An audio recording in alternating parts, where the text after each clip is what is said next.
Welcome to episode 118 of the Kaiju Network podcast, where we have a very healthy obsession with Kaiju. I'm your co-host, Kent, and with me is your other co-host, Jason!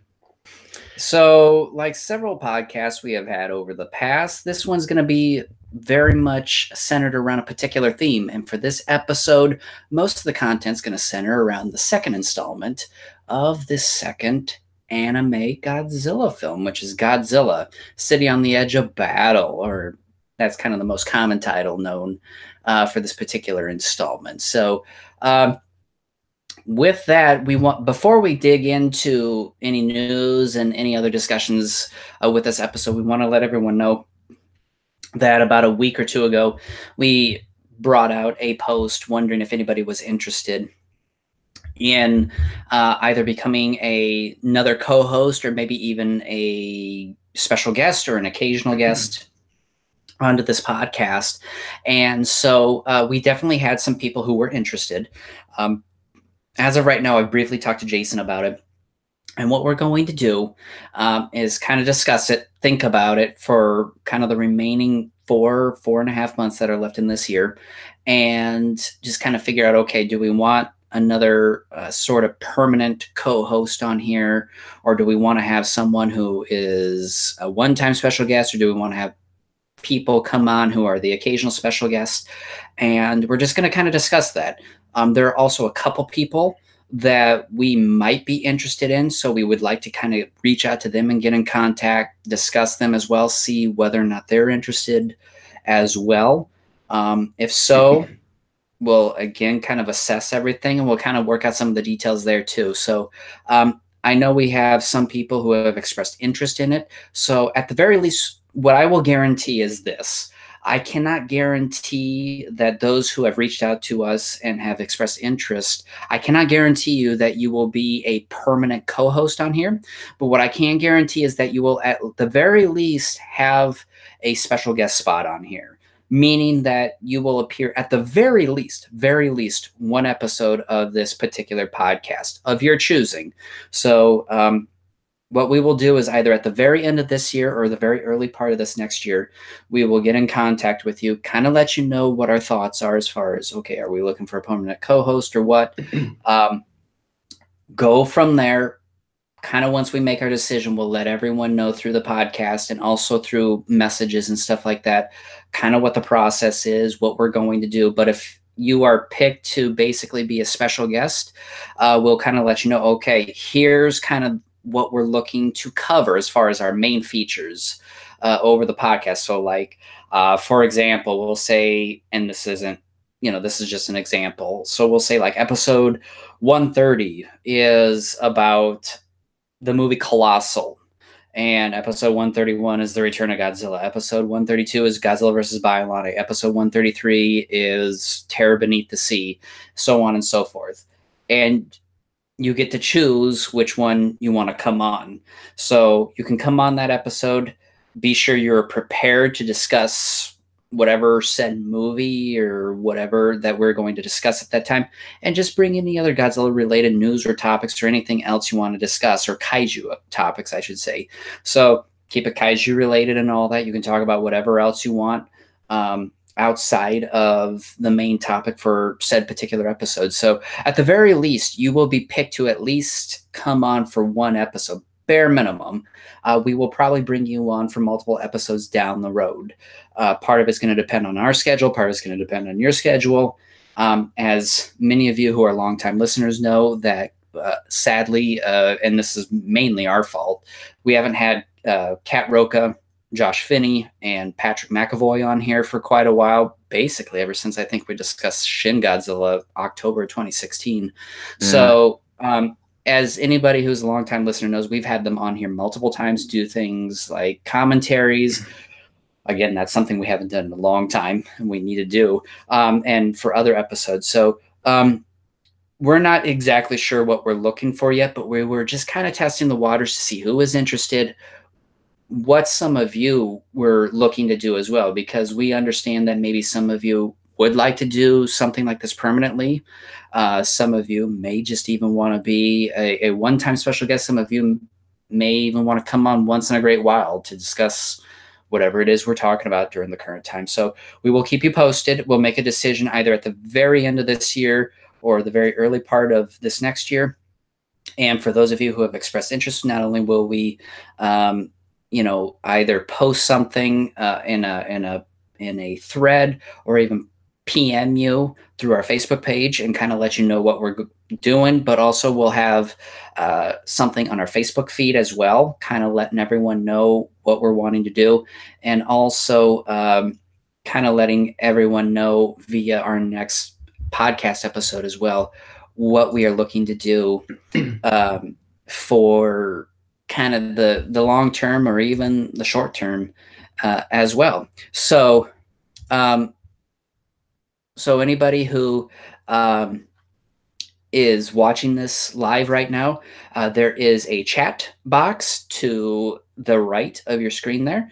We had Dr. Nightgaunt on our previous episode chime in with some questions and discussion as well. We very much encourage that because we like reaching out to everybody in real time as best as we can. And for the time being, this is really what this is really kind of the best way we've been able to discover this. So, yeah, I mean, we love hanging out with you guys. And the reason why I brought up the whole deal with, anybody who's interested on coming on the show, we love talking to fellow Godzilla fans. We really do. And we want to be the sort of the Godzilla podcasts where anybody can come on.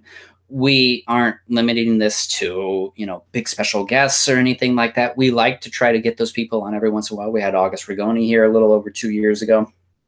And the individuals from 01 Publishing on here as well. We've had Kyle Yount on here from the Kaiju Cast as well.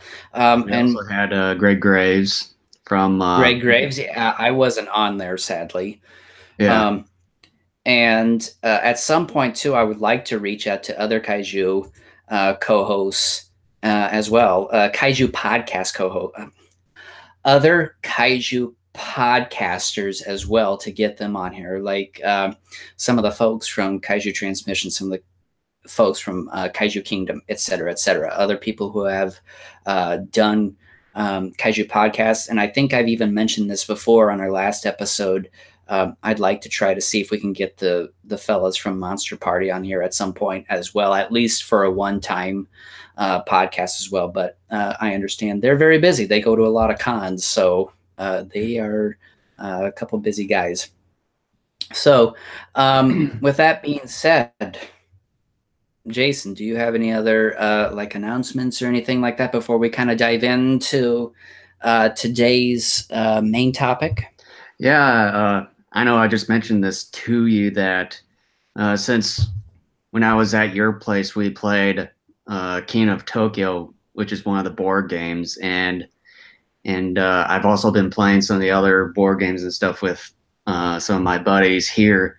And just this past week, for some reason, I just starting to get into the whole board and card game or dice game, whichever, pretty recently. So I just been going over to the comic book shop that's just about 100 yards away from my place here. And they have at least a few kaiju related board or card games there, but I only managed to purchase one for right now. And this one here is a card game that I stumbled upon called Kaiju Incorporated. It's by Evil Hat Productions. And it's I've never heard of it. Yeah, I never heard about this either. It's priced at... it's never made the rounds on social media. It's priced at, was it the MSRP here is $19.99 US dollars. And the synopsis for this here is: step into the shoes of a CEO in a land threatened by giant kaiju. It's up to you to turn the shattered remains of your city into profit and prosperity, but watch out for the next wave of monster attacks. Make money, construct buildings, and research products related to the war on kaiju. Collect victory points to ensure your company's domination. Can you lead your company to success and prosperity amidst the rubble and constant threats of blob attacks? Who will corner the market on Kaiju skin handbags? Find out when you play Kaiju Incorporated. That's a card game? Yes, it is a card game. So you basically start out as a corporation from what I know, and then you buy like sort of things here and there. It's like here's kind of the essential things. Like some of these here are kind of markers.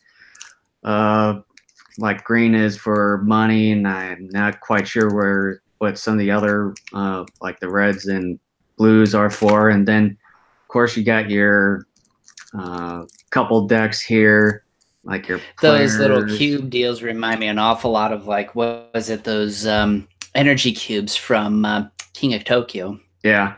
And then I think here's one at probably one of the corporations or something like that at the Pentagon there. But yeah, I just stumbled upon it the other day, and it was kind of pretty interesting how they came up with it. It's a 3 to 5 player, ages 13 and up, and the playing time here on average is around 60 minutes. So, so yeah, it's Kaiju Incorporated by Evil Hat Productions, and it's for $20. That's not bad. Yeah.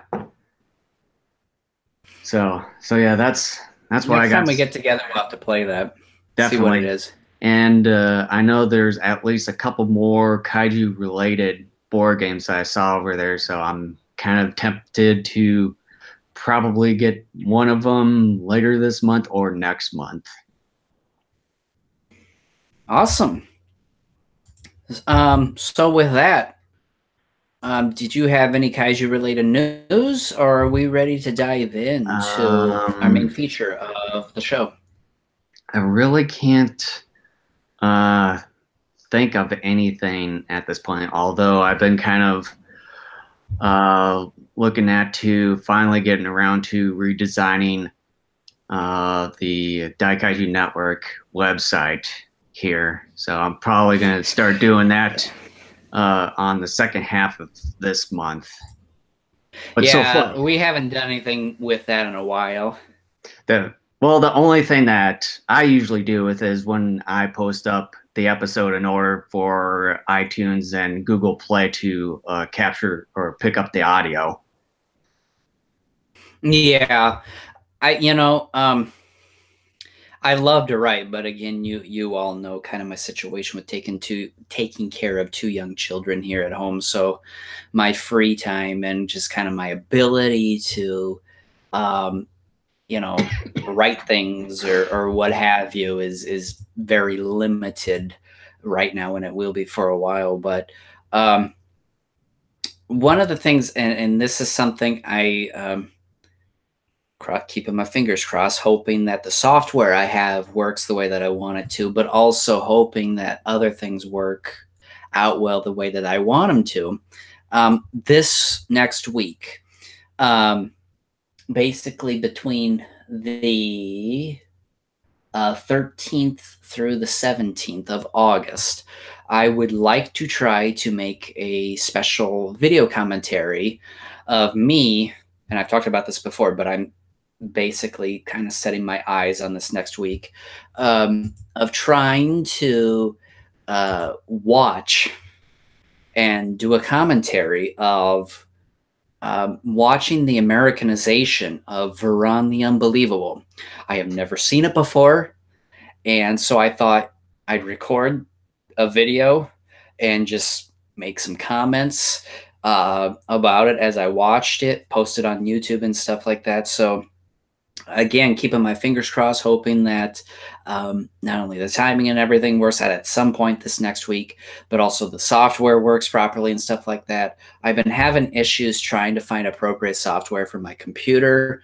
I did have some good software on an old computer, but that's long since died here like a month and a half ago now.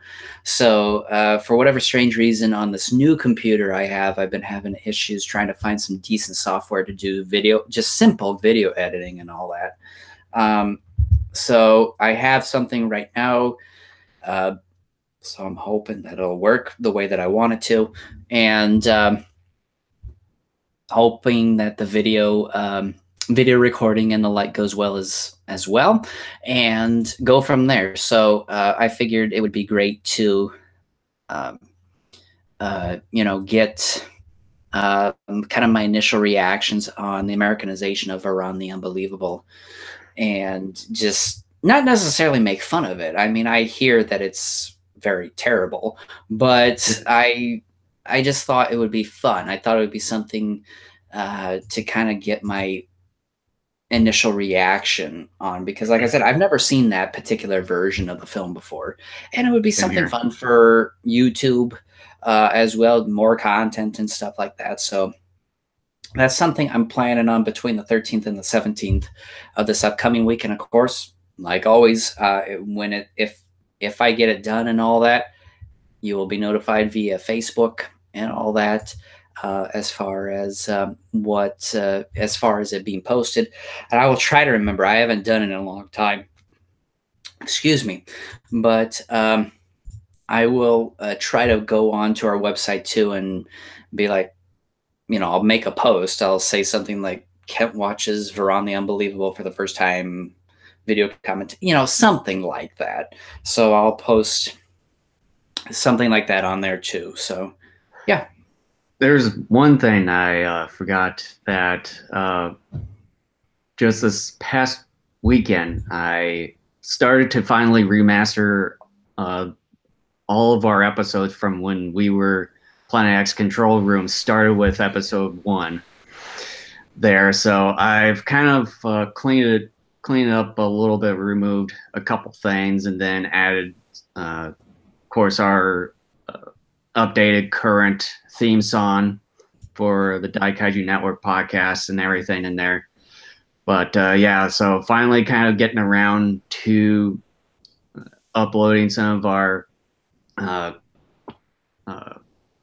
episodes from the past 8 years up on YouTube there. So at least you won't have to listen to us either on iTunes or Google Play. And I know I've got some other plans in the works of getting our audio podcasts up onto other places that I've just recently found out here. And so yeah, so stay tuned for more classic episodes from the Planet Control Room. Are these the ones I told you to delete a long time ago?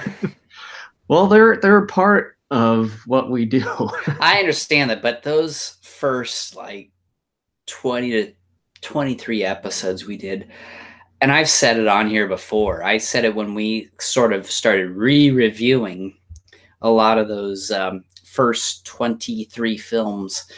I said those were terrible. They really are. They're terrible. Yeah, I know, but I mean, yeah, some people just want to know where we started from. So let me just say, folks, like a lot of podcasts, not every, but like a lot of podcasts, your first handful of episodes tend to be terrible. And a lot of that's because you're trying to figure out your voice. You're trying to figure out your audience. You're trying to figure out sort of a particular platform and formula that kind of get the works hang of the whole podcast ordeal too. But yeah, I look back on some of those. I was thinking about that actually later this morning, and I thought to myself, man, we were bad. I know I had was it someone messaged us, I think a few or so years ago, asking if they could upload our episodes and stuff on YouTube, and I was like, oh, I don't know about that, but yeah, I think if someone did, it would at least have to be us doing that, but at least clean it up a bit. What do you mean? Re-say all that? Was a few years ago, there was someone messaging us. I think it was on Facebook Messenger and asking us if they could upload a lot of our episodes onto YouTube at one point. Download. Oh, I guess I never saw that one. But I replied back. I was like, I we kind of appreciate it, but really not at this time, sort of ordeal. And kind of one reason why I kind of answered that was that there were some things in there that I wanted to at least kind of clean up and just kind of make them a little bit reasonable, at least a little bit reasonable and all that. So at least this year I kind of decided, well, this past weekend I kind of decided to finally kind of get around to remastering all those. And thankfully I saved most of those GarageBand files that I... Too bad. I was hoping those would be destroyed.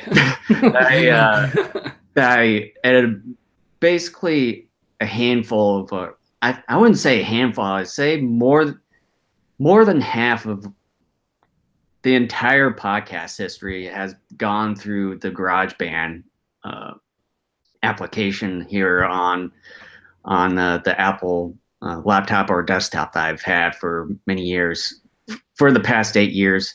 So yeah, I've actually backed up most of those files.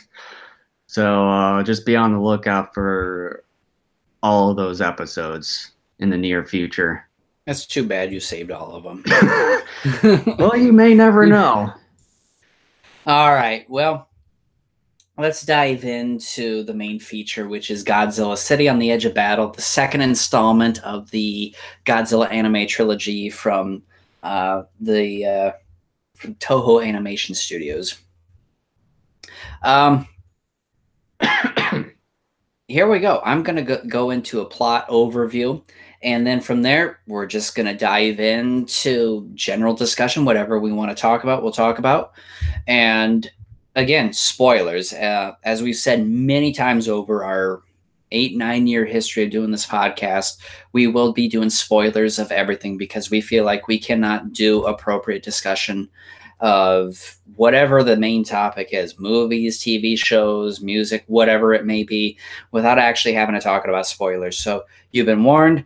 At this point, the anime's been out for what, probably 2 weeks, 2.5 weeks. So you've had plenty of time. But either way, if you haven't seen it, we're going to be talking about spoilers. No, I thought you were going to say plot hole there for a second.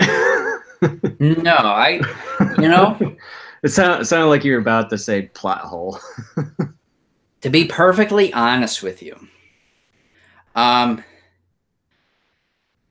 this particular anime series, at least after 2 installments, I have, and I'm not saying that there aren't any, but I have yet to find plot holes in this story. I can't say that about Shin Godzilla. I can't say that about 2014. I can't say that about any other previous Godzilla film. This one I've yet to find plot holes. I'm not saying that there aren't. I'm just saying that as of this moment in time, I've yet to find any. So let me just say, this is pretty good storytelling. So, all right, here we go about the plot overview for the second installment of the Godzilla anime titled Godzilla City on the Edge of Battle. A Tratrum hasn't had contact with Haruo and announces it'll leave Earth's orbit within 48 hours of the declaration should they not receive contact of any kind. Haruo is healed by a native girl, Miyana, belonging to a tribe called the Hotua. Haruo is reunited with surviving members of his team. The Hotua's spears are laced with nanometal, which proves useful in combat, and several members of the crew want to find the source of the nanometal, that is. The Hotuas take them to the former city where Mechagodzilla was held, and the city is dubbed Mechagodzilla City. The city is hidden in a valley with dense fog, and it's believed by our characters that Godzilla doesn't know about that area.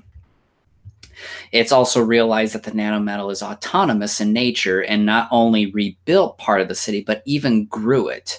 The city's functional, and a new plan is to lure Godzilla close enough to the city to trap it with the nanometal and to use EMP harpoons to destroy it.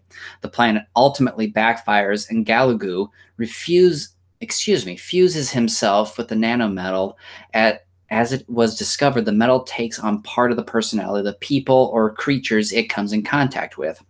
The plan still fails as Godzilla destroys the city, but Haruo gets away and tends to a comatose Yuko. In a post-credit sequence, we're taken back to when Metphies whispered into Haruo's ear an organism that is more powerful than Godzilla, a creature that has destroyed his planet. That creature is Ghidorah. So, You kind of sound like Metphies there. well, and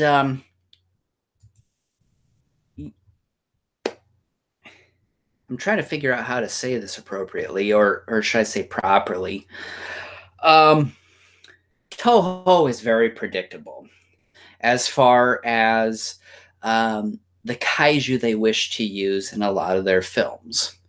And it's no secret, like, for example, when it comes to GMK, that Shusuke Kaneko wanted to use Baragon, Anguirus, and Varan. Well, Toho came in and they said, no, no, no, no. This will not work because this will not draw butts in the seats. In order to get more ticket sales, you need to have in there Mothra and King Ghidorah. So they kept Baragon in there, but then they got rid of Anguirus and Varan, and they substituted them with Mothra and King Ghidorah. Mechagodzilla was then later inserted into the Millennium series.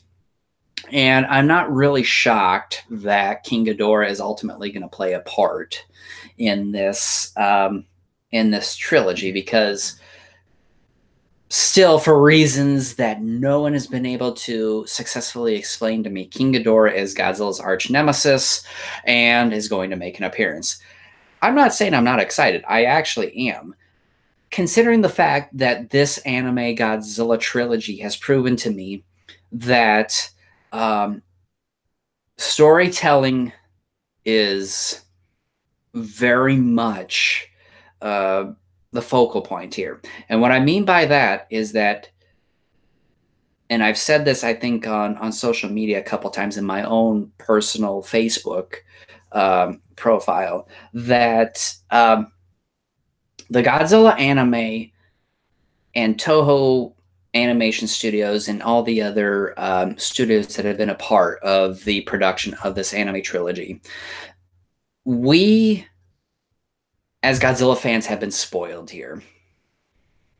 And I want Godzilla fans to understand this. There are a lot of people out there who look at this anime series so far and call it a snooze fest. I understand where you're coming from, but I think you're wrong. And here's why I think you're wrong. I cannot think of any Godzilla movie ever produced, whether live action form or even an animation form, which really, as far as animation goes, outside of a couple of TV series, this particular anime trilogy is the only one that I'm aware of that has sort of culminated into an ongoing meta story. I have never come in contact with any sort of Godzilla film in any format that has had such detailed storytelling as this anime series has had so far. I get that at least a lot of Western fans, North American fans, think that this is a boring series. I understand that because you've been sort of, and I'm probably going to make up a new word here. You have been Hollywoodized or Hollywoodificated. As far as or Hollywoodized or whatever. Yeah, you are so used to films being boom, boom, boom, boom, boom, boom, boom. Next sort of phase of action after another. You're so used to things happening at a very fast pace. You're so used to action coming at you within frequent periods. And I get it. That's not necessarily your fault because that's kind of what you've come to expect from a lot of films that you see anymore. But at the same time, and this is something that even goes back as recently as 2014 with that American Godzilla film, it's about telling a story. It's about building a world. It's about building characters. And I have to say, Toho, after the abomination that is Shin Godzilla, they got it right with this anime series.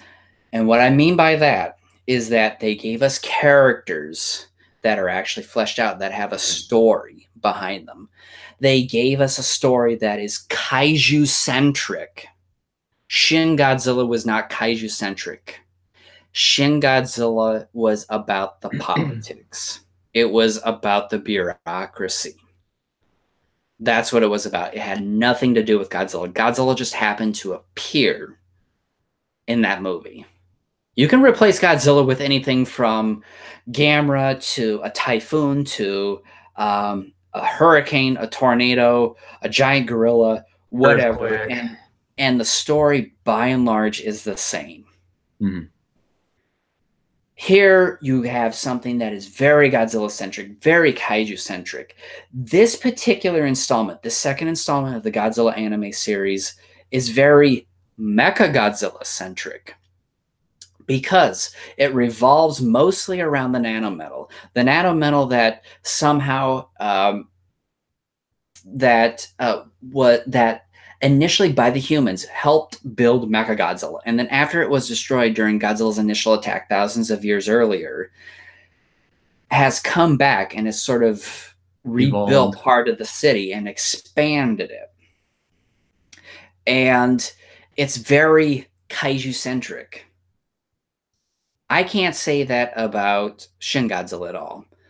And I know I'm beating a dead horse here, but I have to try to get people to understand why I think they are sort of misunderstanding the whole anime Godzilla here. And again, I understand why you think this anime series is boring. There isn't a ton of action here, but here's the thing. I, for many years, told people the same thing about the Lord of the Rings series.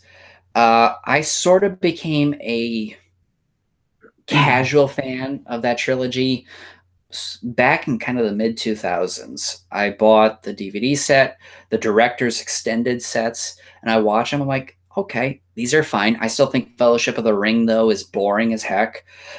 Two Towers, I thought, was better. And then I thought Return of the King was magnificent. I think this is very much approaching the same sort of formula, the same sort of format where your first installment is about setting up the plot, setting up your characters, setting up some of the details. The second movie builds on that, more details and stuff, but a little bit more action. I will argue that this film has more action involved into it, higher stakes. I actually was on the edge of my seat because when Galugu and his twin brother and stuff were basically sort of being traitorous to Haruo and the like in terms of getting themselves to meld with the nanometal, they were basically saying, look, this is what we have to do. They just kind of became these crazy cultist sort of figures kind of roughly midway through the film. And I truly do believe that once we get the third installment, it's going to be more action-centric. I can't prove that. I can't prove that until it actually comes out. But I truly do believe that third and final installment, you will see more action.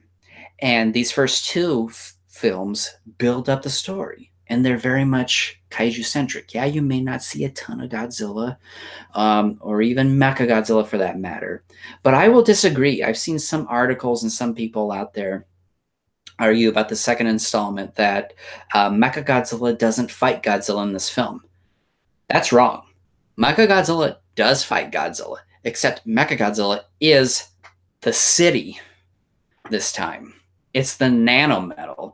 Mechagodzilla, the physical robot with a head and arms and legs and a tail, yes, at least in this particular installment, doesn't fight Godzilla, but he technically does here.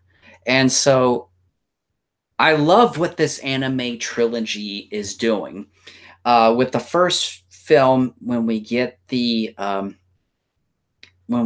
introduction as to kind of where we are in this story, why humans are out in outer space, and why they're wanting to come back to Earth. You have more or less sort of the usual storytelling tropes or plots that we're familiar with a lot of the kaiju. Instead, because this is taking place thousands of years in the future, there's a new twist on the mythology of the Godzilla slash kaiju universe here, or the Toho kaiju universe here. And I really have enjoyed that. It's something that when you have a character like Godzilla that has been around for just about 65 years now, the reason why this character has endured for so long, like Superman, like Batman, Wonder Woman, Spider-Man, you name it. You name all the major sort of superheroes within US culture, pop culture. The reason why many of these heroes have survived decades is because they have been able to adapt to the times. Batman initially started out as this dark, brooding hero.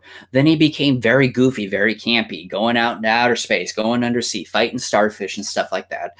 The 66 TV series is very much sort of a prime example of kind of the goofiness of how Batman got at one point. Even then, the Batman 66 series wasn't as goofy as some of the comics even during that period.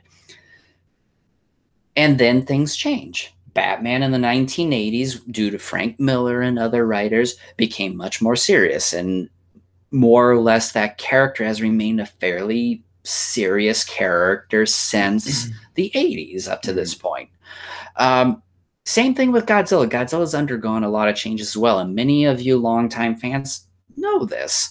And in order to keep the characters relevant, not only do you need to change tone, and not only do you need to sort of adapt to the times as far as topics and stories and themes that are going on in the actual world, you also need to potentially expand on your world as well. The Godzilla universe has rarely tried to go beyond sort of the comfort zone, so to speak, of a lot of people. A lot of people have said, I don't want a lot of things explained. The problem is that there have been some people that have wanted things to be explained. And I think that's the beauty of this Godzilla anime series, is that it is so much better than really what we deserve at this point.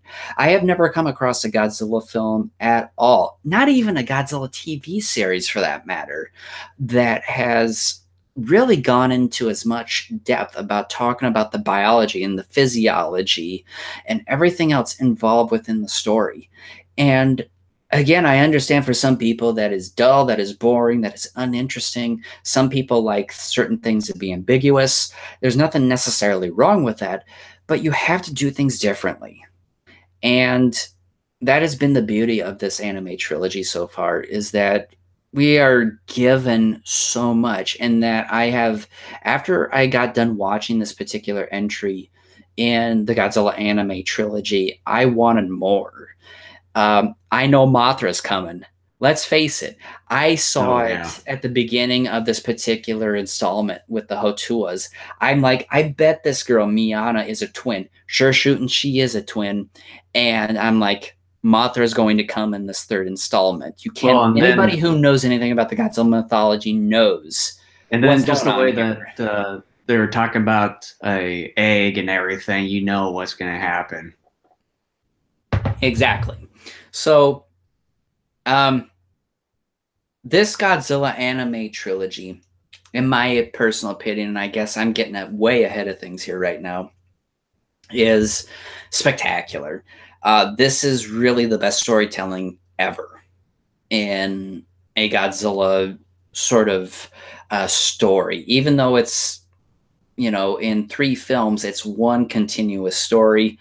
Um, I will say, in terms of world building and stuff like that, I will say it's better. And I know this will probably be controversial, but I'm going to say it's the best thing we have ever gotten in this franchise, because it's so different in a very good way, but at the same time it keeps a lot of the foundation intact too.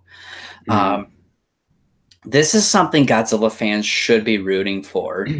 um, from an entertainment standpoint, again, I understand if you aren't entertained by this because there isn't a whole lot of action going on, but I think as Godzilla fans, you need to be celebrating this because the storytelling, magnificent. As a huge fan of the 2014 Godzilla film, I will say this is head and shoulders above even that as far as storytelling goes. And if you care about this franchise at all, and as far as it continuing to stay relevant, I'm not saying you have to like this, but I'm saying you should at the same time be celebrating the fact that this is doing something different. And Mm. it's doing something different in a way that not only honors what has come before it, but continuing to expand and to build on this franchise. It's given it a shot in the arm that it so desperately needs. And that's why Godzilla has endured, because again, like I said, like a lot of the major US superheroes over the decades, Godzilla has continued to adapt with the times. And yeah, like I said, I'm getting way ahead of myself here.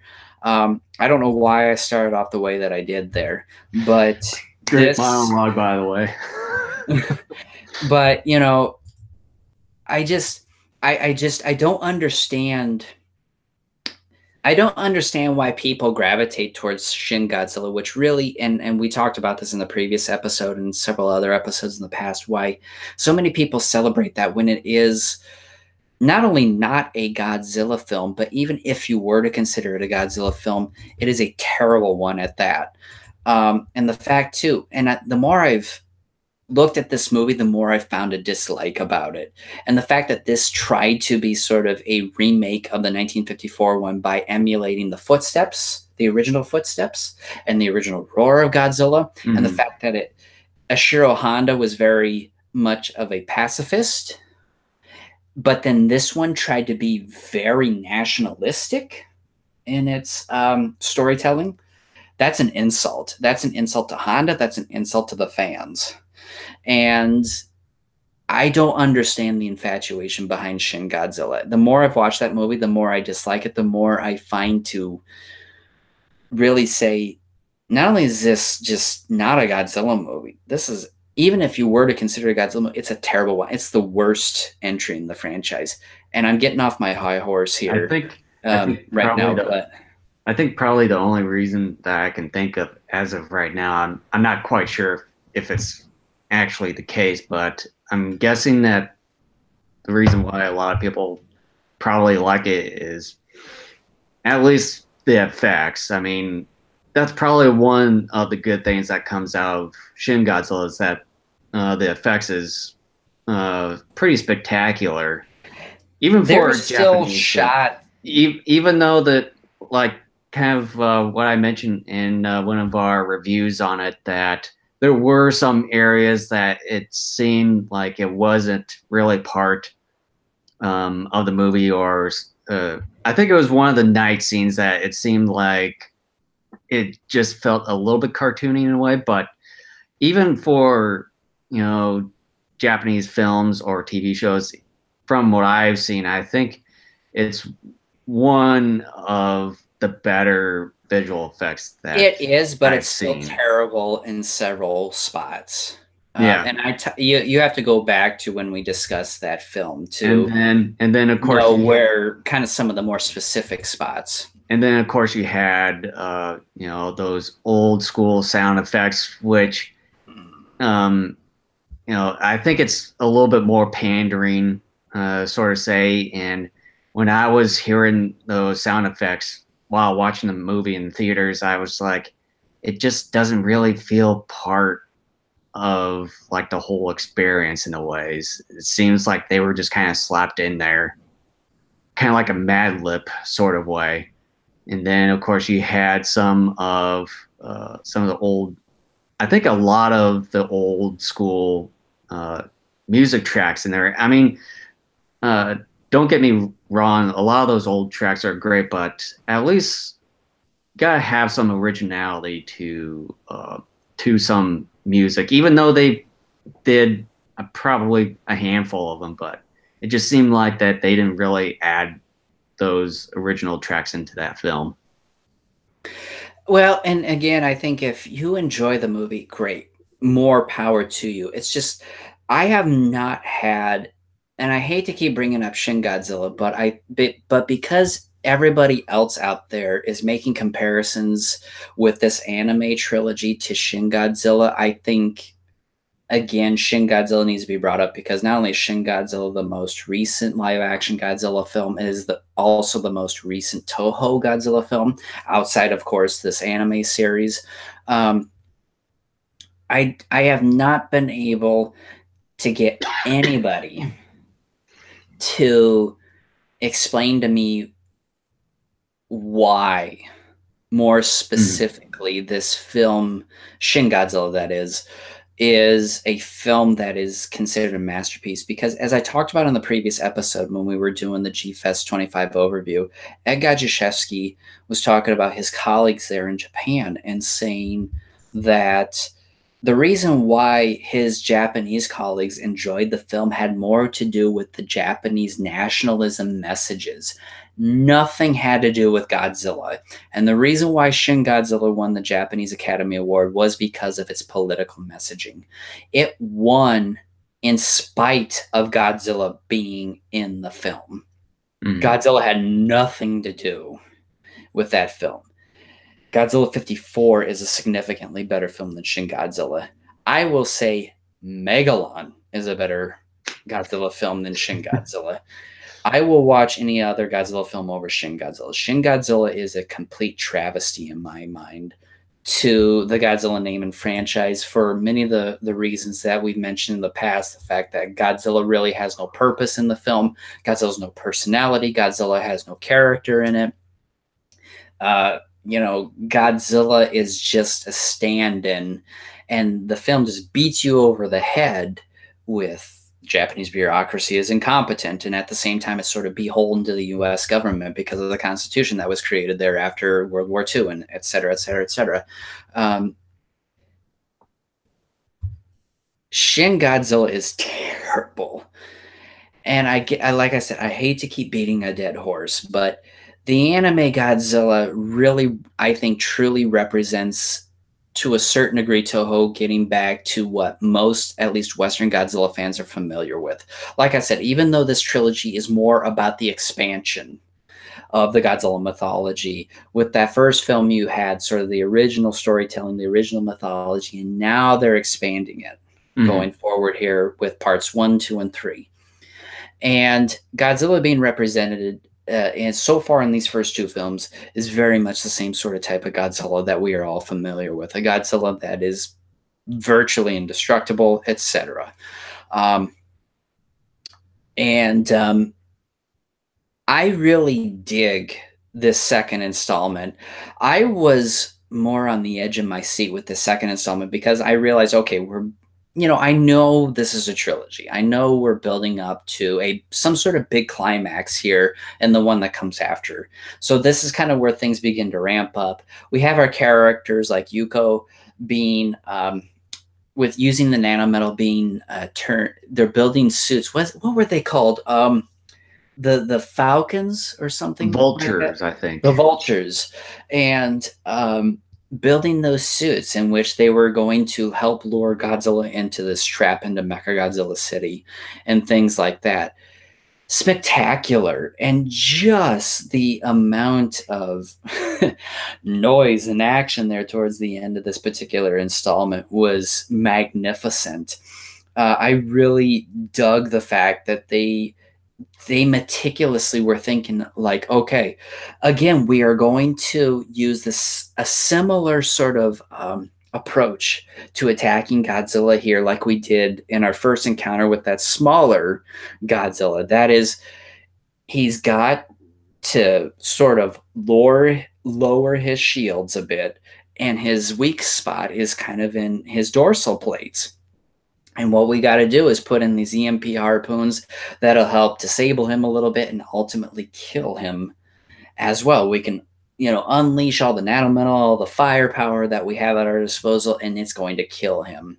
And of course, it ultimately fails. Godzilla comes back, and then he proves that he's very powerful, sort of himself shooting out an EMP, very reminiscent of what we've seen in the Heisei Godzilla films, almost shooting out an EMP himself and getting himself free and disabling the surrounding nanometal to where he's able to And just using a lot of shoot heat. his atomic breath across the major portion there of Mechagodzilla City and destroy it, and ultimately, in a way, declare victory over his opponent here.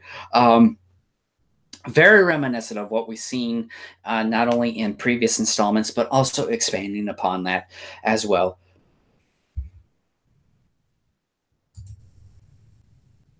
I've been I've been dominating this thing so much. It's time for you to take over here.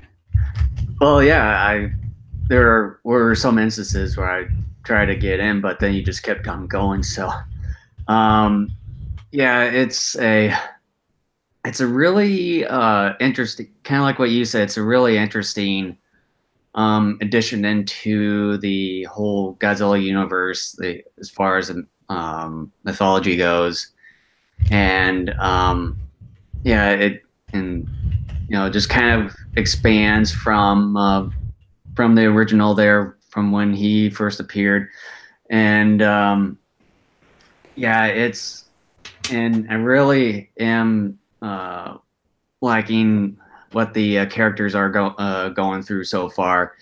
Kind of like what Kent said, that it's just a trilogy.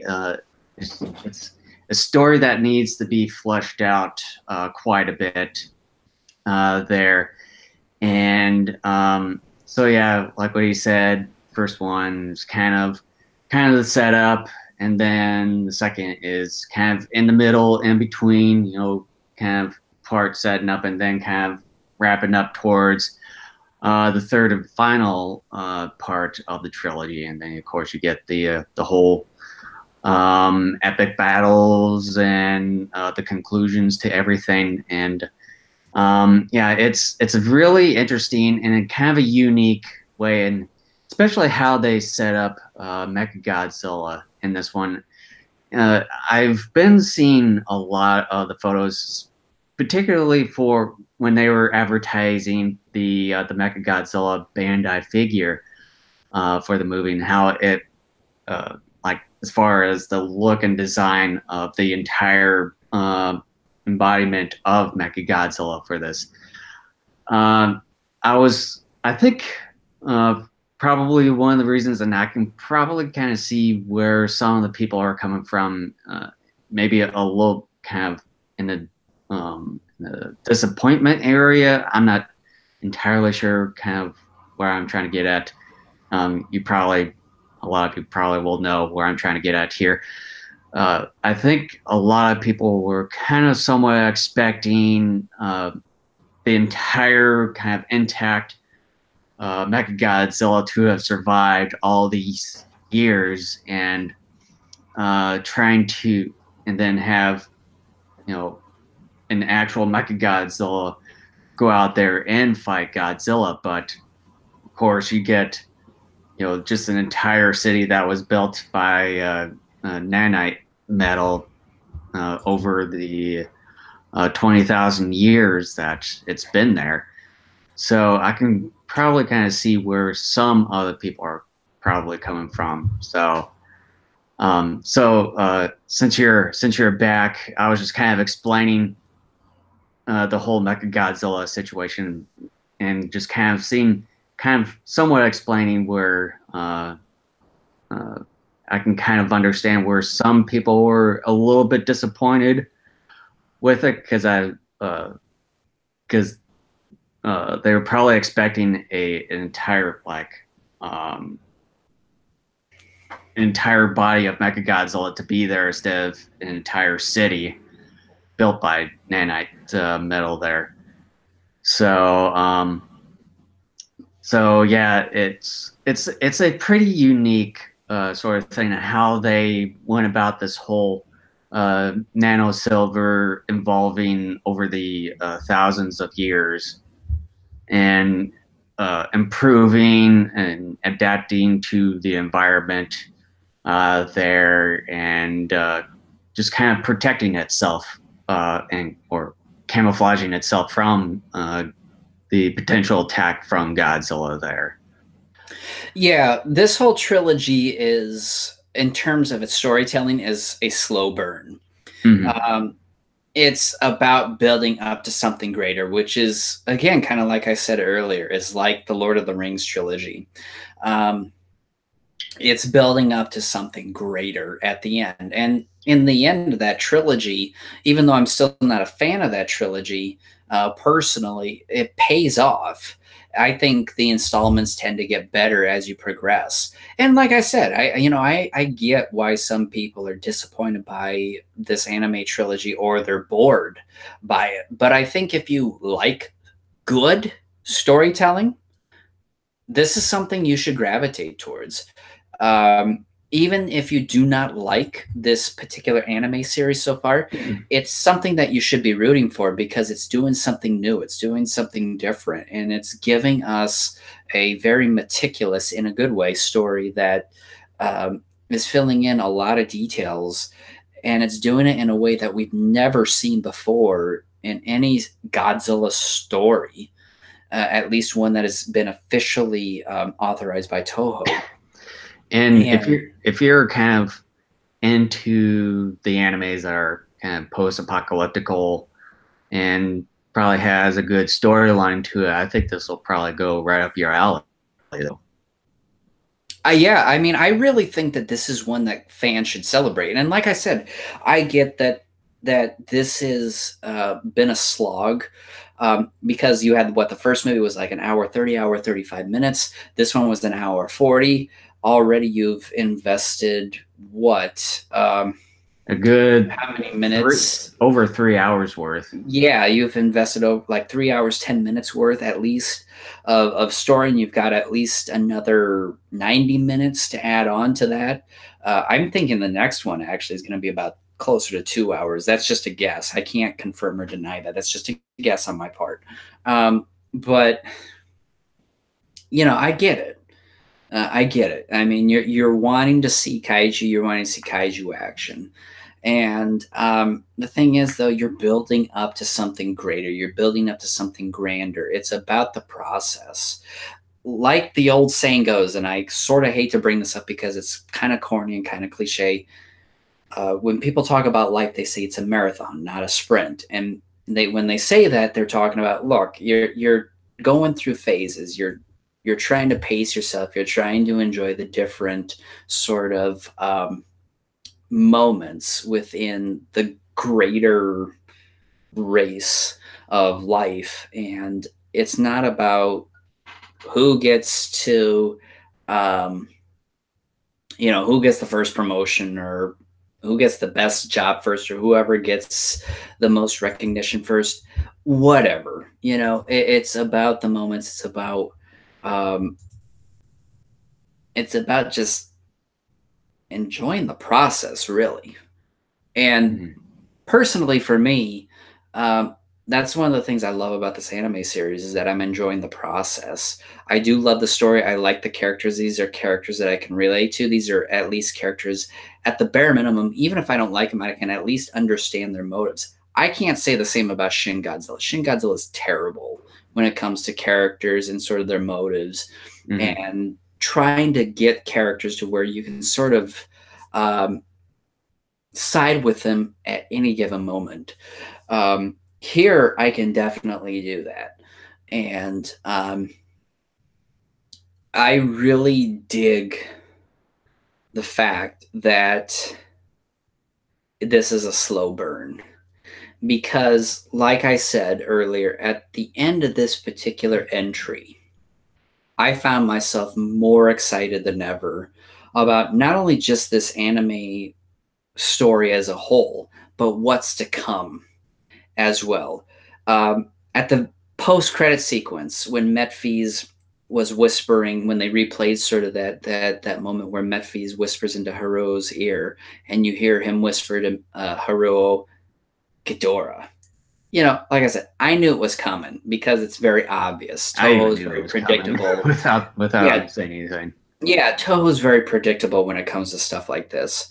But still, just the fact you have that pause and the fact where he's going silence and then Ghidorah, and then it cuts to black, and that's it. That's the end. That's officially the end of this particular installment. It's just like, look, I knew that was coming, but still, that has me excited for what's to come. Because I guarantee you will see Mecha Godzilla in his head, shoulders, arms, legs, tail form going hand to hand against Godzilla in this next one. You'll see Ghidorah. You'll also see Mothra. Who knows? We may get another kaiju or two, or maybe even more than that coming in part three that we aren't even aware about. But this one has me more excited. And I think if you love characters, and especially if you love storytelling, you love very kaiju centric stories, this is something that at the very least you should be able to appreciate. And that's what I love about this, is that it's very Godzilla oriented, because this entire planet is Godzilla. Basically, you have all these miniature Godzillas that are like 300 or 400 feet tall, but the real Godzilla is like 1,000 feet tall or whatever. And Well, and then you you have got these like, servums, which are sort of a weird bastardization offspring of Godzilla as well. And a lot of the plant life mhm. is Godzilla like as well in terms of its physiology. It is magnificent. This is something we've never really seen before. The closest we may have seen to something like this is Biolante. Well, it's kind of like that one doctor. I forget his name at the moment, but he was kind of talking about how with the humans kind of now gone, or not really dominating the whole planet anymore. Earth kind of adapts the entire environment around the most dominant creature on that planet, which is essentially Godzilla. At that And point, that's something with as fans we need to celebrate, because yeah, so many people in recent films have talked about how not only big Godzilla is in these next installments, but how powerful he is as well. This, in many ways, says he's incredibly powerful. hmm right. So let's kind of get into the movie proper. Basically, what we've been doing like the last like half hour or better Yeah, is with your monologue. defending the film, and that's kind of my fault. But what are things that we really like about this film? Or actually, let's do this. Let's actually talk about things maybe we didn't like or didn't care for about this film. Well, what I kind of went on about while you were away there for a few minutes was that kind of where I can probably understand where some of the people were a bit disappointed was that I've seen photos of the Bandai figure of kind of the anime version of Mechagodzilla there. And I think a lot of people were kind of Pre-ordered that. and I think a lot of people were expecting a full embodiment of Mechagodzilla to be seen in this movie, but all we saw was just the Mechagodzilla city that was built over the years, and then just the head of Mechagodzilla, and it wasn't really operable, but it did manage to build whatever it needed to do to uh, go with the plan that they were going to try to in order to defeat Godzilla there. But I can kind of see why where some people were a bit disappointed because I think they wanted a full on Mechagodzilla to battle out with Godzilla in this movie, and with that kind of with the picture of the figurine there, and I kind of thought I was going to expect to see a full Mechagodzilla, but I was a little bit disappointed when I didn't see a full on Mechagodzilla, just only seeing the head and the whole city built with the nano metal from Mechagodzilla there. But it's still, I think it still kind of served its purpose in a way, the way that it was purpose for this movie. Yeah, and I will second that to a degree. When I heard that Mechagodzilla was going to be a part of this, yeah, to my own personal view as well. Yeah, I sort of halfway expected Mechagodzilla to go toe to toe with Godzilla in this film, but getting a feel for how that first installment went, I kind of thought, okay, probably what we'll get with the second installment is, yeah, Mechagodzilla at some point, like halfway through the film or whatever, will rise up and maybe get a, maybe Godzilla and Mechagodzilla will get a couple punches in or whatever, but we're not going to see a full battle. They'll cut the movie off right there, and then they'll conclude it in the final installment here. That's kind of what I thought maybe was going to happen. That we'll get a little bit of a taste. They'll give us a little bit of the action, but not all of it. They'll just say cut at one point, and then that'll be it. And then we see the finality of it here in the third installment. Yeah, I'm not gonna lie. That's kind of what I expected. That's kind of what I was hoping for. But what we ended up getting, judging the film based on what we were given, and I've said this many times throughout the history of this podcast, over the 9-10 years or so that we've been doing this, I have to judge the movie by what we're given. And what we're given is, yeah, I'm a little disappointed by it, but at the same time, I'm really intrigued by it as well, because it is not the sort of Godzilla Mechagodzilla face-off that we were expecting. It is this nanometal in which part of Mechagodzilla was made out of that actually combats Godzilla. And so, in effect, yeah, Mechagodzilla does fight Godzilla. Yeah, not in the sort of hand-to-hand combat that we're used to from the 74 Mechagodzilla, the 75 Terra Mechagodzilla, 93 Mechagodzilla 2, and the two Millennium Mechagodzilla films. This is something totally different. And what I like from that is actually pretty fantastic, because this metal that somehow has a mind of its own is, they're able to manipulate it, but also it's able to take on sort of the personality and it's able to take on the personality of the creatures and the people it has consumed over the years, but also it's its own sort of individual organism. It is something that is its own being. It's not necessarily something that is controlled by human beings or controlled by aliens. It's its own thing. And when you really think about this, folks, this, in the first time in the history of the Godzilla franchise, is the first autonomous Mechagodzilla we've ever had. This is a Mechagodzilla that by itself can... Hello? In the past, Mechagodzilla has always either been a product of aliens. You may want to kind of talk, because you kind of broke up there for a minute. What was the last thing you heard?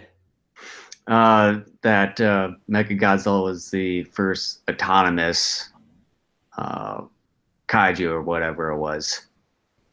Yeah, I mean, this particular Mechagodzilla is the first real autonomous Mechagodzilla we've ever had, because all the other Mechagodzillas we've had in the past, every single one of them has been controlled either by an alien race or, as is the case with most of the Mechagodzilla incarnations, controlled by mankind in some sort of way. You had the G-Force in 93, and you had the JSDF, basically, in the two Millennium films. You have a Mechagodzilla that, yes, in some ways is a culmination of the minds and personalities of the people the nanometal of it has consumed. Mm. But it's not controlled by remote control or anything else. This is a Mechagodzilla that's like, look, I'm powerful enough to where I can rebuild myself and I can expand this city in which I was built. And there's not a damn thing you can do about it. Mm. That's fucking awesome. I'm not joking. This Mechagodzilla, it may not look terrifying like, say, the 74 and 75 versions. But when you take a look at its ability to adapt, to survive, to grow, to fight, this thing is just about, wait for it, invincible. This is magnificent. And this is one of the reasons, one of the many reasons why I love this animated trilogy. It's taking sort of a new twist on what we've seen before. You get a incredibly powerful Godzilla. You get not only the tallest Godzilla ever, at least up to this point. You get a Godzilla in which everything about planet Earth at this point, 20 plus thousands of years in the future,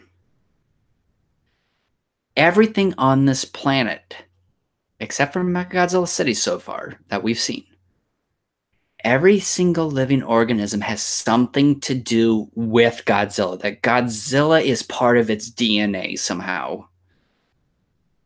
Then you have Mechagodzilla. Was originally destroyed 20 some odd thousand years ago, but has been able to rebuild the city, or rebuild at least the compound in which it was built in, and then expand upon that. And proven that its nanometal is very deadly against sort of these weaker offspring of Godzilla, the servums, and these other weird worm creatures that are part of this Godzilla DNA planet. But also to prove that, hey, yeah, you may destroy my body, but in a way you can never technically destroy me, because my nanometal will always grow, it will always expand, it will always fight, it will always come after you. This is something that I love so much about this. Mechagodzilla doesn't have to go toe-to-toe fisticuffs with Godzilla. As exciting as that would be, I'm not going to deny that. Yeah, that would be exciting. But you know what? At the same time, I've seen that before. I sort of know how that plays out. But seeing it in a different manner, where it's not necessarily fisticuffs, but using other capabilities, it is extraordinary. And this is something that needs to be celebrated.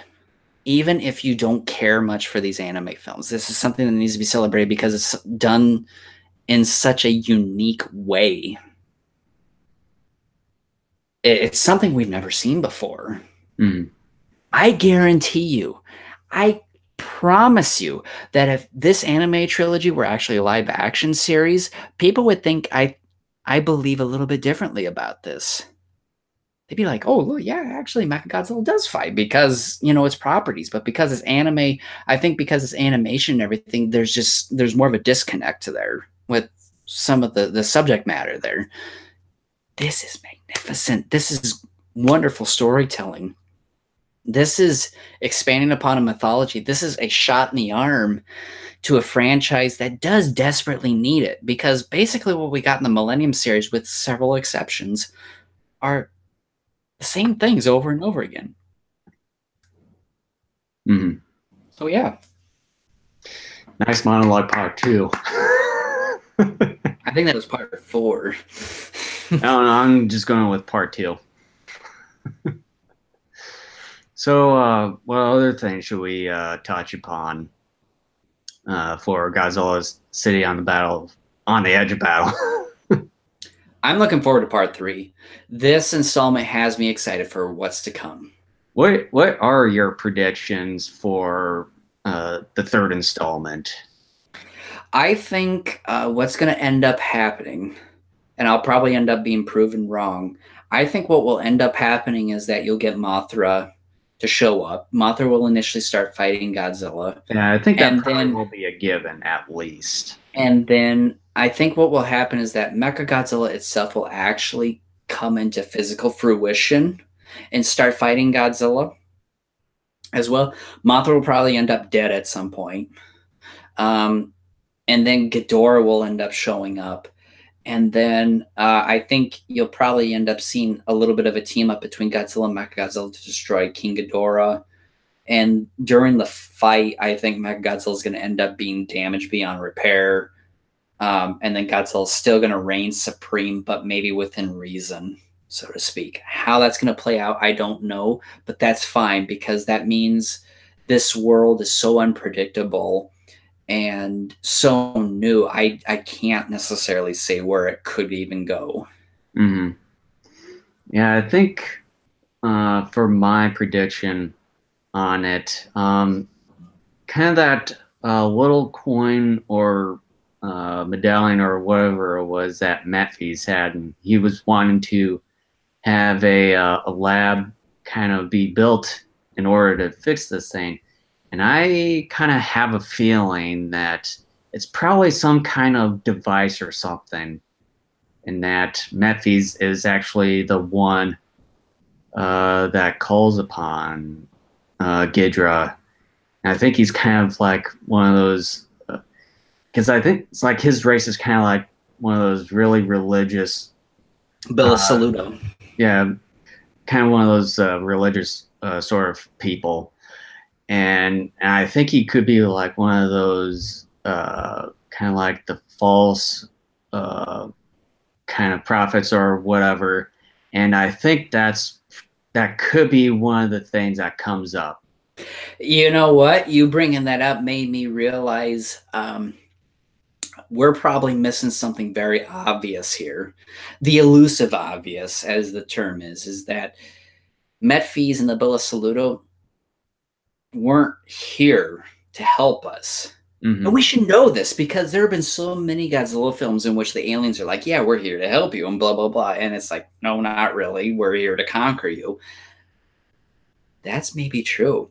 Where the Bill Saluto sort of helped to build and play this out. Not necessarily 100% to plan, but basically build to the point to where it's like, look, we got Ghidorah.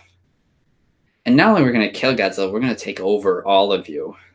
Mm-hmm. So Ghidorah, in some ways, is our weapon. So like the Exilians from Planet X, so to speak. You touched upon something that I should have seen coming, and that is, yeah, because like Metfies and the Bill Saluto are probably behind this. That it will maybe, it's a possibility. I'm not saying it will happen, but it's a possibility. The Bill Saluto, Metfies, etc., are the villains here. Because like within that story where he asks, can you like build a sort of lab to fix this thing? It's like it wasn't put in there for no apparent reason. There has to be some reason behind it. Yeah, and I think there's an ulterior motive here. Mm-hmm. And again, this is a slow burn. And I think, again, if you're proven right, this will continue to expand upon the genius of the storytelling given here. And I think when all is said and done, once we see that third installment, I think many fans will realize just the incredible genius behind this entire anime trilogy, the storytelling, and the fact that we were all fooled Right. into believing that things were that people said they were. But in reality, no, that's not true. Hmm. And that's assuming that what we're saying here in this storyline possibility actually does come to fruition. But even if it doesn't, still, we're given more than what we really deserve, Right. quite frankly, because again, like I said earlier, we have never been given this sort of detail before. And I will argue that the detail that we've been given is delivered in a way that is very entertaining and so edge of your seat that if you really enjoy Godzilla, this is something that should really intrigue you Hmm. quite a bit. Right. But yeah, let's go into our final thoughts and our ratings. Buy, rent, or pass. Uh, the second installment to the Godzilla anime for me, it's a really unique take, um, mainly on Mechagodzilla. Kind of like what you said, it's not one of those usual fisticuffs, physical fights between two kaijus or kaiju and machine. So it's a more kind of an indirect sort of fight, uh, but with uh, kind of Mechagodzilla still being the one kind of doing most of the battling against Godzilla. It's a unique take kind of on the metal substance, the nano metal, and how it evolved over the years to where it knows its surroundings. It's kind of conscious of what it's doing, and also kind of intaking a lot of the people in order to kind of make its own sort of identity or something like that, and just kind of finding ways to come up and battle and defeat Godzilla in the way. And I also liked the action towards the end, and also liked how they still kind of uh, hold true to with Godzilla and generating all this heat, kind of in a way to kind of escaping and as well as kind of overriding that the whole EMP harpoons that was launched into him, kind of transferring all that into heat, and it's a really interesting, unique, and a good take on it. And I think as far as the story goes, I think with the character development and stuff with the first one, I think by far the story in this one is a little bit better. But when it comes to the third one, we'll have to see what the conclusion is to that one. So definitely looking forward to the third one. The second one is really interesting. A little bit more action in this one compared to the first one, of course. Um, so for me, well, and then we get kind of more into detail of what's kind of been going on. What I forget the name of the one tribe there with the twins. Hotuas? Yeah, the Hotuas, and how they kind of developed over the year, or kind of what that one scientist take on them. But yeah, for me, Godzilla City on the Edge of Battle is a definite buy for me. So I would definitely check it out if you haven't done so yet. Buy, rent, or sell. I mean, pass. I said it's a definite buy. Oh, okay. Who are you? Again, I mean, I've been terrible at this. I need to try to keep people more on the edge of the seat of their seats when I do these things. But I think it's very obvious by now where I stand on this. The Godzilla anime series up to this point, I think, keeps getting better. You have a completely new take on a mythology that needs a new shot in the arm. And not only does it keep some of the foundation that we're very familiar with, but it more importantly expands upon that. And I think kaiju fans need to be able to appreciate that. Even if you don't enjoy the Godzilla anime series in and of itself, and I again understand why you probably wouldn't. Um, it's something that you still need to be able to appreciate because it helps keep the character relevant. It helps keep the character fresh for new audiences, and it brings a new take because that's the only way this character is going to survive is by continuing to try new things and continuing to sort of bring in new people by expanding on a certain story or expanding on its mythology, etc. Excuse me. And that's what needs to be done here. Shin Godzilla did nothing about that. Shin Godzilla, more than anything else, Shin Godzilla sort of just stalled the series, in my opinion. It was nothing more than sort of a pit stop along to the next entry in the Godzilla series, which really is Godzilla King of the Monsters coming out this next year. Um, and again, I have to say what I wrote in my article almost 2 years ago now, when I went to see that film. Uh, and I kid you not, this is exactly what happened as I wrote in my article. The very first thing I heard anybody say when I got out of that theater was that that was terrible. And I couldn't agree more. Shin Godzilla really was terrible. I remember I looked at my watch many times during the course of that movie, and I'm like, when is this thing going to be over? Yeah, and I was This kind of the thing, same way too. and I'm not a fan of GMK. And I've said on this podcast many times before, Shin Godzilla was even an actual thought. I've always said GMK was my least favorite out of the Godzilla franchise. I said it had dull characters.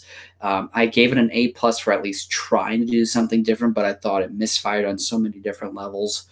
And I remember sitting there in theaters when I watched Shin Godzilla, and I said, GMK is a friggin' masterpiece compared to this thing. I would rather be at home watching GMK than this.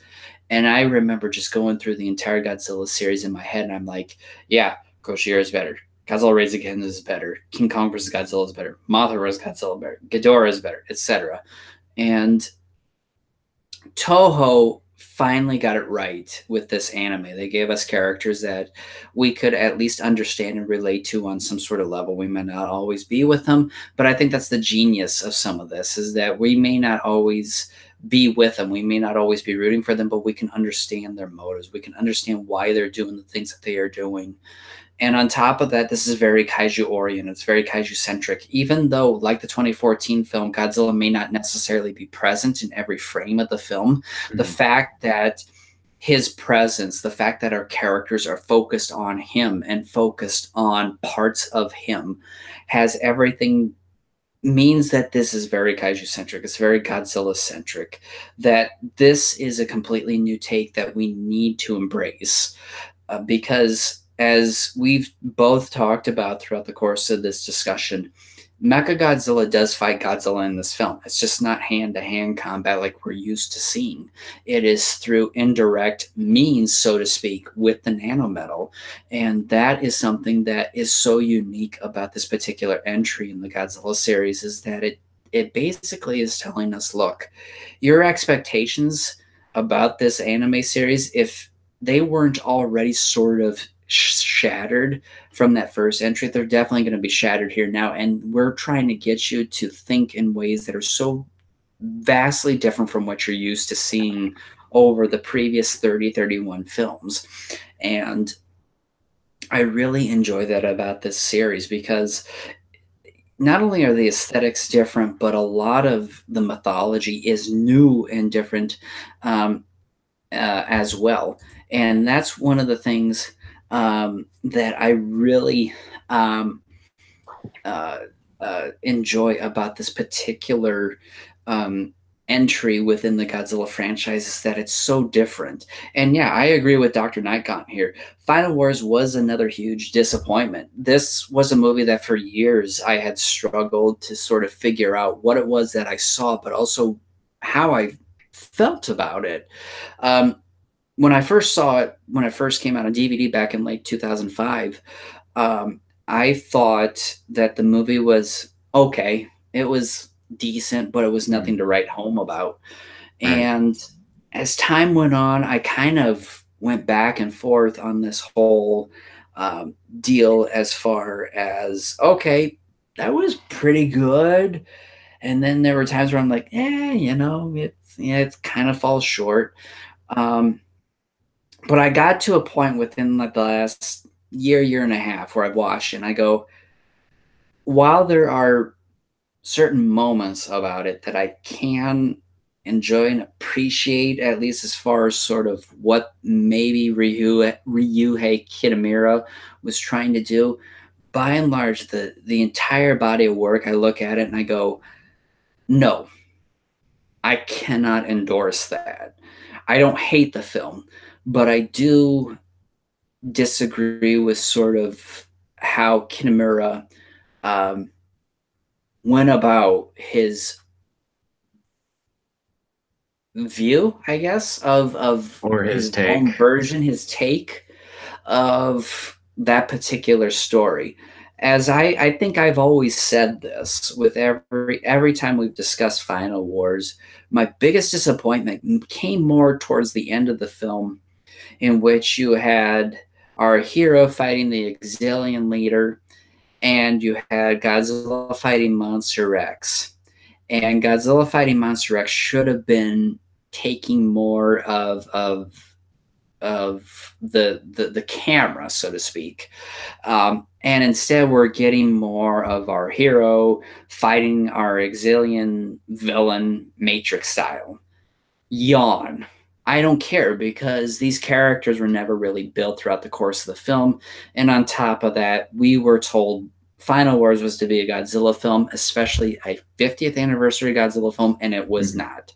Shin Godzilla also was sold to us as a Godzilla film. It is not. It is not a Godzilla film. Final Wars is more of a Godzilla film than Shin Godzilla is.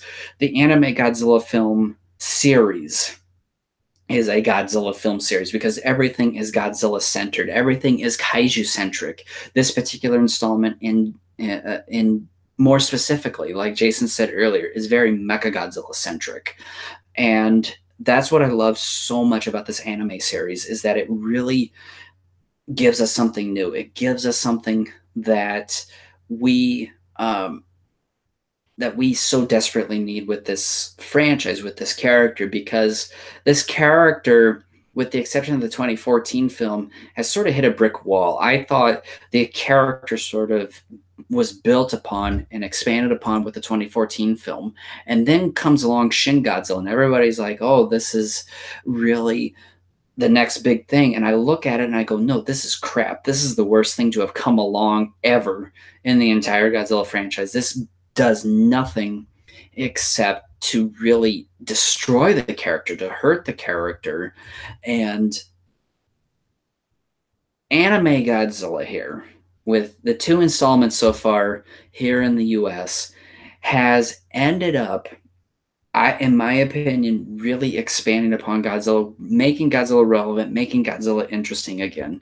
I can't say that about Shin Godzilla. Shin Godzilla, from the people that I heard, most of the people throughout my crowd in my theater when we went and saw that film nearly 2 years ago, many people were bored by the film. They hated the film, and I was with them. And I'm a longtime Godzilla fan, and I cannot get on board with it. And like I said earlier, every time I watch that film, I find more things to really dislike about that movie. That movie, in many ways, I think is a complete abomination. It is a complete bastardization towards the name of Godzilla. It is terrible. It is one that should not be endorsed by any fan, in my personal opinion. Again, if you like it, that's great. More power to you. But I think Shin Godzilla did not move this character forward or anything like that. The anime Godzilla certainly has. It's definitely expanded upon the universe. It's given us not only new aesthetics, it's given us new storyline, it's given us new mythology. And that is what has been so spectacular about these two installments. And I think uh, if you are someone who has really thought that these first two installments of the anime series were really boring and dull, I think when it comes time for the third one to come on Netflix and all that here, I think you will not be disappointed. I think you will finally be rewarded with your patience if you've stuck with the series this long. I know, at least of what I've seen on Facebook, there have been a few people who have not even bothered to see the second Godzilla film because not only were they disappointed by the first one, they were looking at other people's opinions on the second one and they were like, look, I'm not even going to bother with the second one. I get it, I understand, but I really think everybody who has been wanting more action and all that, I think you will be rewarded with this third film. Like I said earlier, this is a slow burn, and what you need to do is enjoy the ride, enjoy the process of this entire story, because it's about world building, it's about characters, it's about building things up to something that is so much grander than probably what you were initially anticipating here. And I don't think you will be disappointed. Godzilla City on the Edge of Battle really gets a high recommend from me. In other words, a buy. I cannot be more excited about this. Again, I understand why some people are bored and disappointed by this, but I have never been this excited about a Godzilla film before. I was so excited about Shin Godzilla when it was first announced and when the trailers were coming out, et cetera, et cetera, et cetera. And then once I actually saw the movie, I was like, this is what I was excited about. This is the dumbest thing I've ever seen when it comes to Godzilla. I would rather watch the 70s Godzilla cartoon and Godzuki over this pile of crap. And That I says something right there. I was not thrilled with what I saw in Shin Godzilla. Shin Godzilla, again, I think is the total worst thing to happen to the character of Godzilla. And what I see here in the anime Godzilla is Toho righting the ship. I see Toho realizing, look, yeah, Shin Godzilla won us a Japanese Academy Award and all that, but there were things that we needed to do better in terms of the Godzilla fans themselves. And this anime series is what corrects that. And I think if you are a longtime Godzilla fan, this is something we need to be geeking out about. I'm not saying again to continuously, beat a dead horse. I'm not saying you have to enjoy it, but I think it's something that you need to appreciate. Like with me with GMK, I never liked the film, but I appreciate the fact that they tried to do something different with that film. So as I've always said with GMK, I give them an A plus for trying, but I give them an F for actual execution. The anime Godzilla film series is something that everybody needs to give an A plus for at least trying. And I think fans, especially those who have been disappointed in terms of excitement and action so far, I think you will be rewarded with this final installment coming out later this year. So a definite buy from me. Cool. Cool beans. And so I have one other thing to talk about. Did you have anything else to talk about? Um, I can't think of anything for the time being right now. So Okay. go right ahead. Well, I'm going to talk about the score to Godzilla City on the Edge of Battle, once again scored by Takayuki Hattori, who not only scored the first installment of this trilogy and will continue to score for the final installment of this anime series, but also, for those of you who are not familiar, scored 1994's Godzilla vs. Space Godzilla and 1999's Godzilla 2000 Millennium. This particular score is actually shorter than the first film, which is quite interesting considering that the movie this time around is about 10 minutes longer, roughly, than the first film.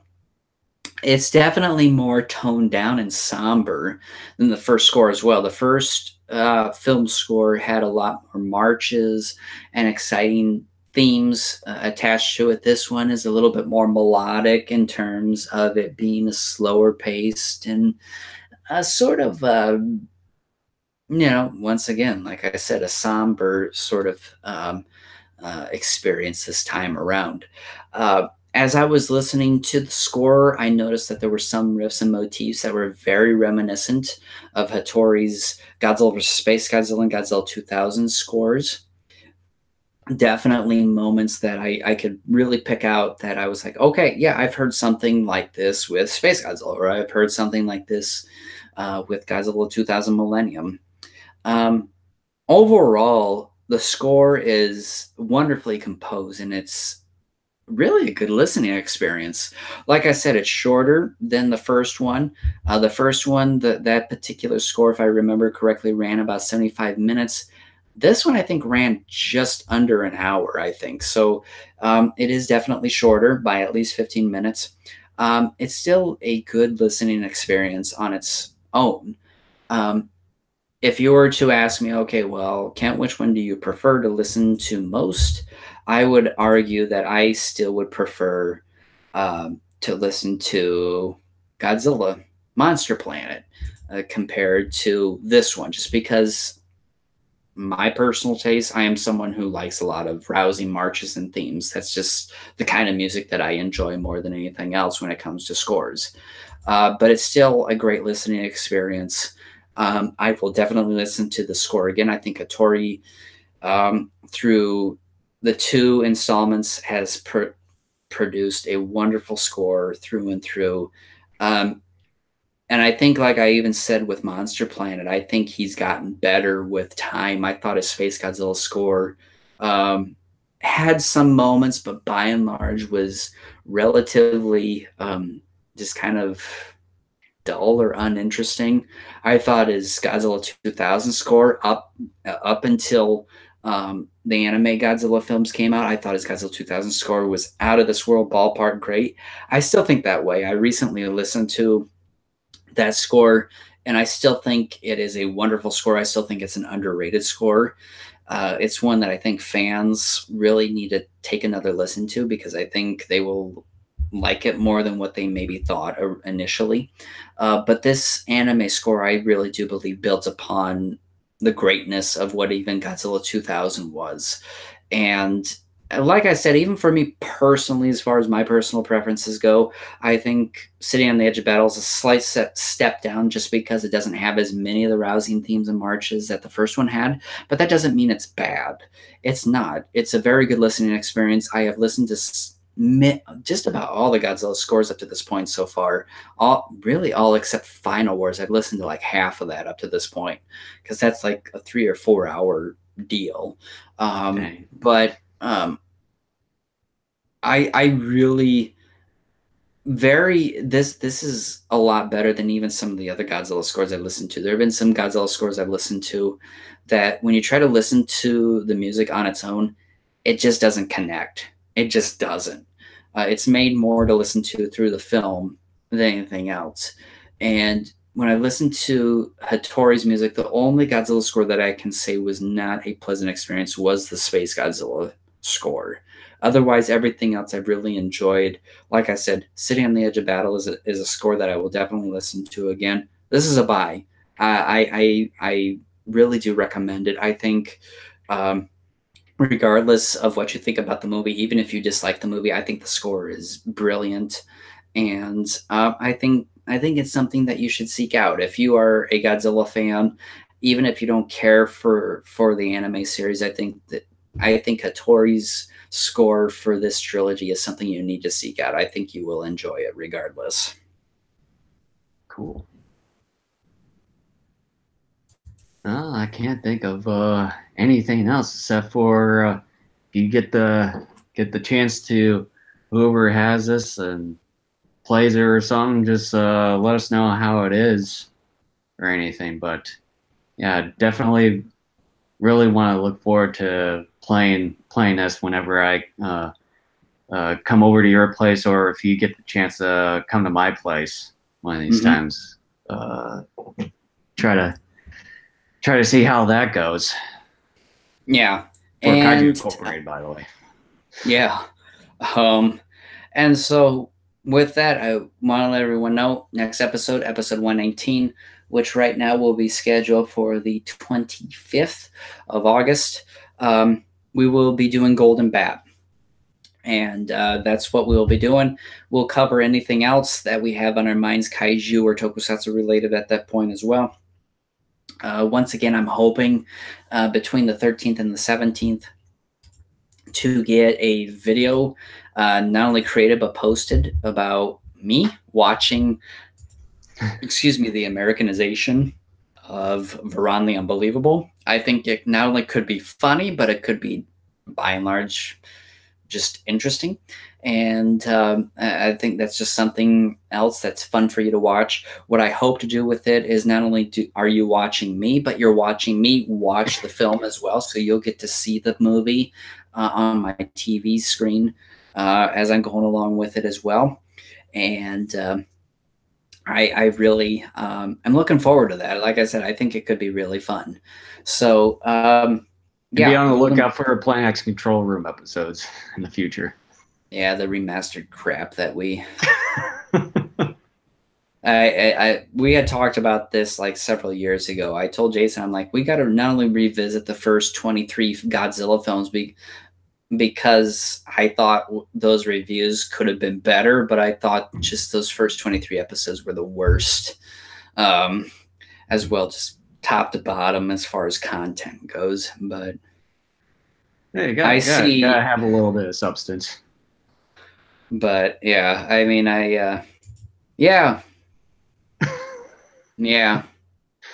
But and of course, I guess, indulging me for a moment, I agree with Dr. Knight. God, Final Wars, he says Final Wars was another huge disappointment. I couldn't agree more.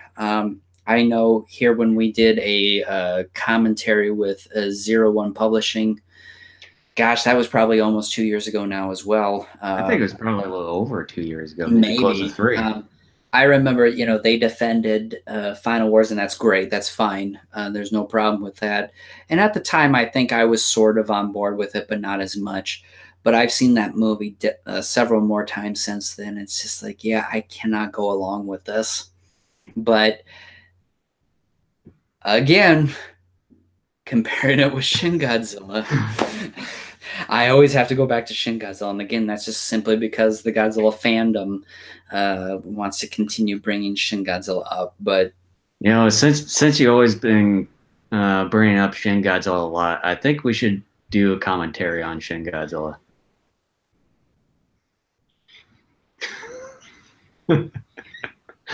just that reaction is yours. Those are 2 hours of my life I will never get back. I've already lost 8 hours of my life over that stupid movie. It's bound to happen one of these days. I would say we should do it now and just get it over with. But like I've said before, I don't consider that a Godzilla movie, so why don't we just not do it? And then that way. Or even better, let's do this. Let's make it a drunken commentary. Yeah, I'd be down for it. Yeah, it's not really a Godzilla movie, but because we hate it so much, we're going to get drunk and just make fun of it. I'd totally be down with it. We should get 01 Publishing back on board. Yeah, I mean, I've been wanting to get them back on here for a long time. It just hasn't worked out for us. But yeah, I think it would be a lot of fun. Yeah, definitely. All right. And again, like I said, anybody that enjoys Shin Godzilla, more power to you. You're probably better than we are because you like it so much. But it's like, even though I don't really care much for the film, but I would honestly say that I do like the design of the Godzilla to where it's like, I think I've showed it on the Facebook and the Instagram account for Kaiju Network. That reddish orange, I think it was a 12-inch X Plus translucent Shin Godzilla figure, which is by far my most expensive purchase from this past G-Fest. And I have to say, it's probably one of the better looking figurines that's in my collection.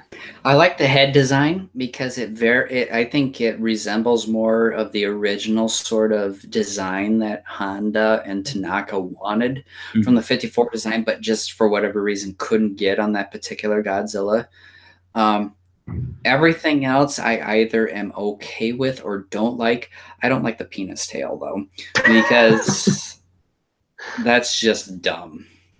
The tail is too long, and having a mouth at the end of the tail, it reminds me of a Hellraiser type creature. And I'm just like, that has no place in this series. And the more I look at that particular Godzilla just as a whole, it looks like a pile of poop with a sparkler stuck inside of it. So, um, again, like I said, if you love the movie, hey, that's great. More power to you. You're probably a better person than I am. But I, this is my homework to the people out there who love Shin Godzilla.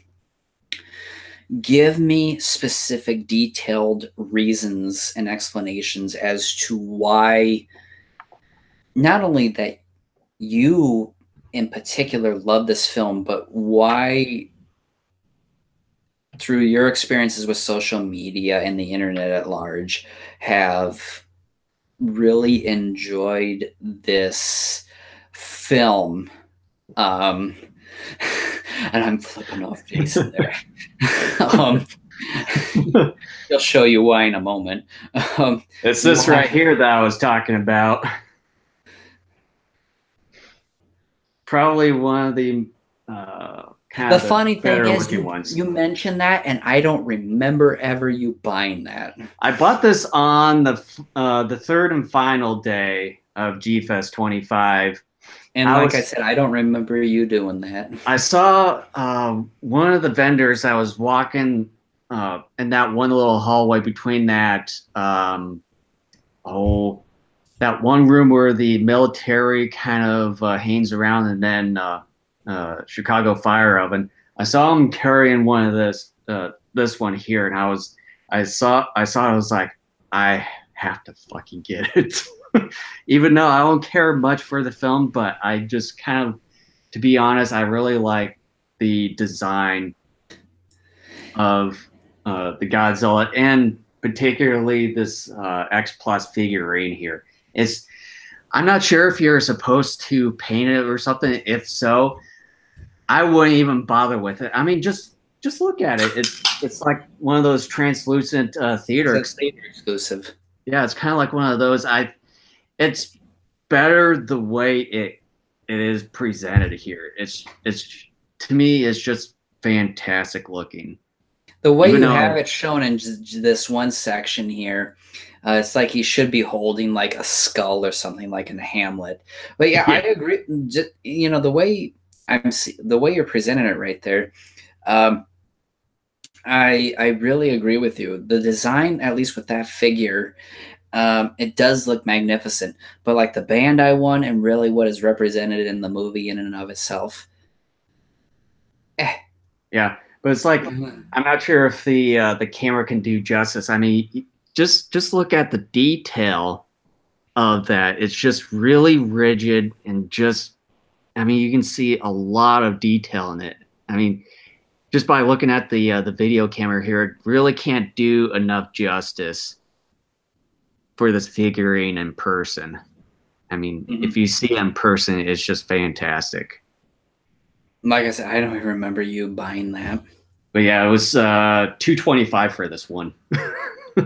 It was the only one that was in G-Fest 25 there in the dealer's room.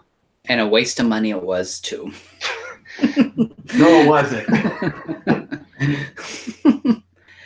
I'm sorry, folks. Again, like I said, if you love the film, more power to you and everything. Hey, that's great. But I don't like hating the movie. I really don't. That's the only Godzilla movie in which I watched it the first time and I'm like, well, no, I don't want to say that because I wasn't a fan of Megaguirus and King Ghidorah the first time either. But the more I watched those films, the more I liked them. The more I've watched Shin Godzilla, the more I've hated it. And I can't get on board. I'm sorry. The more times I've watched it, the more I've disliked it. It's just, it's not a Godzilla movie. Plain and simple. It's Gino. It is the true Gino of this franchise. I'm sorry. It is. And, you know, you're more than welcome to disagree, and that's fine. But I don't understand the sort of infatuation with Shin Godzilla, and I think part of it actually for some fans is because it's the first Toho live action Godzilla film since 2004, and I think for a lot of people in their minds, Toho can't go wrong when it comes to live action Godzilla films, but apparently I guess they can when it comes to anime Godzilla. Go figure. But I mean, I just the anime Godzilla, in my opinion, really rights the ship of so many travesties that were committed with Shin Godzilla, and I just um, agree to disagree.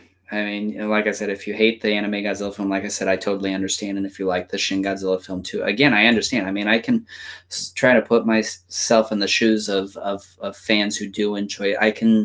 I can sort of see why, but at the same time, I can't, and that's why I'm begging people out there who love the film to really explain to me why they love it. And at the same time, more importantly, this is the big thing I really want to know.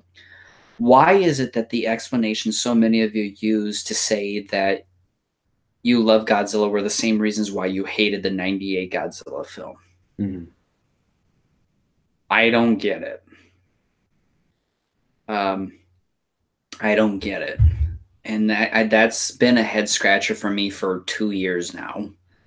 I don't get it, and I truly want to understand why. That's why I'm begging everybody to uh, you know, anybody who out there loves that film to really explain to me why you do, because and why maybe the fandom at large does as well. I don't get it. I just don't get it.